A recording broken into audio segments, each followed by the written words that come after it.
Good morning students. आज you know that last class में हमने आपको बताया था कि बेसिक ऑफ इंग्लिश क्या है और हम लोग बेसिक से इंग्लिश को कैसे सीख सकते हैं। ठीक है, आपके सामने उसी पैटर्न पे उसी प्लेटफॉर्म पर मैं आपके साथ खड़ा हूँ। Subject plus helping verb plus object, ये आपको ये तीन ऐसे बेसिक स्ट्रक्चर्स हैं, ऐसे बेसिक रूल्स एंड पैटर्न्स हैं जो आपको इंग्लिश को सीखने में बहुत ज़्यादा मदद करता है। मैं आज जैसे हमने लास्ट क्लास में इसके बारे में बताया था कि subject plus helping verb plus object, एक एग्जाम्पल मैं इसका आपको फिर से दे दूं। जैसे कहते हैं कि the lion is brave, subject lion हो गया, इज हो गया हेल्पिंग वर्ब, ऑब्जेक्ट हो गया brave. The lion is brave. Similarly मैं इसका एग्जांपल दूं, कहते हैं कि आई प्ले क्रिकेट, मैं क्रिकेट खेलता हूं। और ये जो है subject plus helping verb plus object, तीन ही पैटर्न हमारे पास होता है, subject helping verb object, subject verb and object, and third is subject helping verb and object.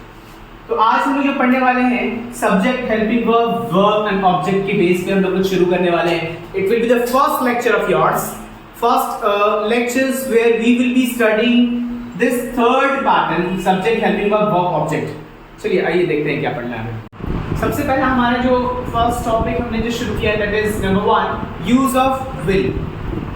Use of will ये एक हेल्पिंग वर्ब है। मैंने कहा था कि subject plus helping verb plus V1 plus object, इस पैटर्न पे हम लोग दूसरा थर्ड वाले पैटर्न को लेकर चल रहे हैं। So this is will. Will जिस किसी सेंटेंस के आखिर में गा गे गी आ जाए, जैसे वह स्कूल जाएगा, वे लोग पढ़ाई करेंगे, वह तेज दौड़ेगा, वह इंग्लिश सीखेगा, मैं इंग्लिश पढ़ाऊंगा, ऐसे किसी भी सेंटेंस जिसके आखिर में गा गी आ जाए वहां पर हम लोग यूज ऑफ विल का इस्तेमाल करते हैं। जैसे ये देखिए, subject plus will plus V plus object. Similarly subject plus will not, जिसको बोल्ड कहा जाता है, and plus V1 plus object, then will plus subject plus V plus object. This is positive, this is negative, this is interrogative, this is double interrogative. एक example मैं अगर आपको दूं तो वह इंग्लिश बोलेगा।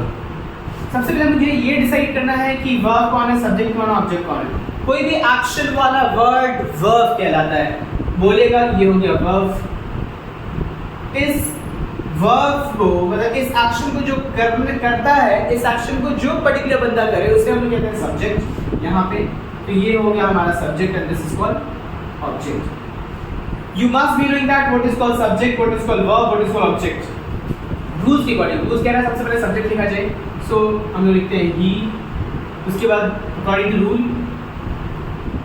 will, उसके बाद verb, कौन है verb, speak, he will speak, उसके बाद object English,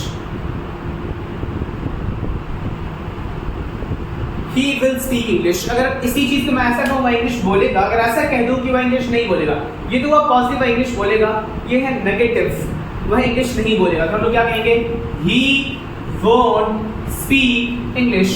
अगर हम ऐसा कहें इंट्रोगेटिव फॉर्म में, मतलब क्वेश्चन वाले फॉर्म में, क्या वह इंग्लिश बोलेगा, तो हमें कहना होता है will he speak English।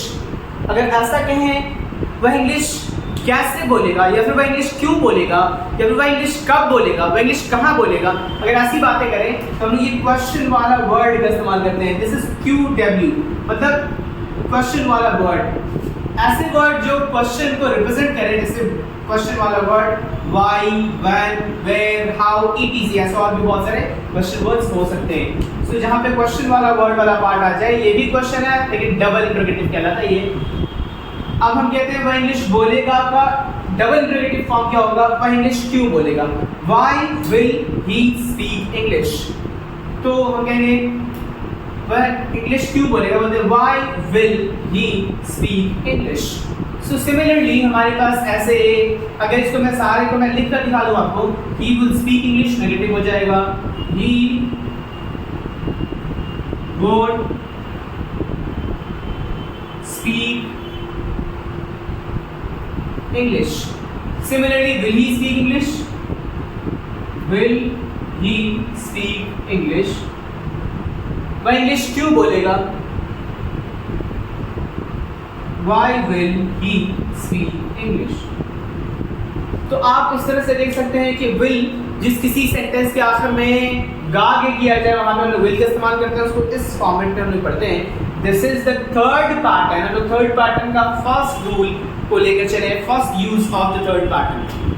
तो ये है यूज ऑफ विल, जिसको हमने आपको एग्जांपल्स के साथ 4 डिफरेंट पैटर्न से पढ़ाया, positive, negative, interrogative and double interrogative. तो आज के वीडियो को हम लोग बस यहीं पे स्टॉप करते हैं एंड बहुत जल्द हमारे पास नेक्स्ट वीडियो आने वाला है। जैसे इससे पहले वाले वीडियो में आपने बहुत अच्छा रिस्पॉन्स दिया था और इस बार हमारा वीडियो बनाने में थोड़ा टाइम लग गया, बट अब टाइम टू टाइम आपका वीडियो आपके साथ जुड़ता रहेगा। You keep learning, keep growing.